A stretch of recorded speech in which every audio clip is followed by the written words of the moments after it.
யாழ்ப்பாண மாவட்டம் பண்பாட்டு பேரவையும் மாவட்ட செயலகமும் இணைந்து வடக்கு மாகாண பண்பாட்டு அலுவல்கள் திணைக்களத்தின் அனுசரணையுடன் இணைந்து கொண்டாடிய 2025 ஆண்டிற்கான யாழ்ப்பாண மாவட்ட பண்பாட்டு பெருவிழா நேற்றைய தினம் இடம்பெற்றது.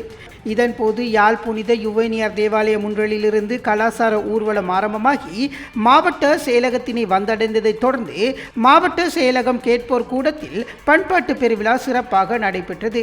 மாவட்ட பண்பாட்டு பேரவை தலைவரும் அரசாங்க அதிபருமான மருதலிங்கம் பிரதீபன் தலைமையில் இடம்பெற்ற இந்த நிகழ்வில் யாழ் மாவட்ட ஓய்வு நிலை அரசாங்க அதிபர் இமெல்டா சுகுமாரன் அவர்களும் அவரது கணவர் சுகுமாரன் அவர்களும் சிறப்பு விருந்தினர்களாக யாழ்ப்பாணம் பல்கலைக்கழக கலை பீடாதிபதி பேராசிரியர் கலாநிதி ரகுராம், வடக்கு மாகாண பண்பாட்டு அலுவல்கள் அகில உதவி பணிப்பாளர் தர்ஷினி நிதர்ஷனா, கௌரவ விருந்தினர்களாக அளவெட்டி நாதஸ்வர கலாநிதி ரத்தினவேல் கேதீஸ்வரன் கலந்து சிறப்பித்திருந்தனர்.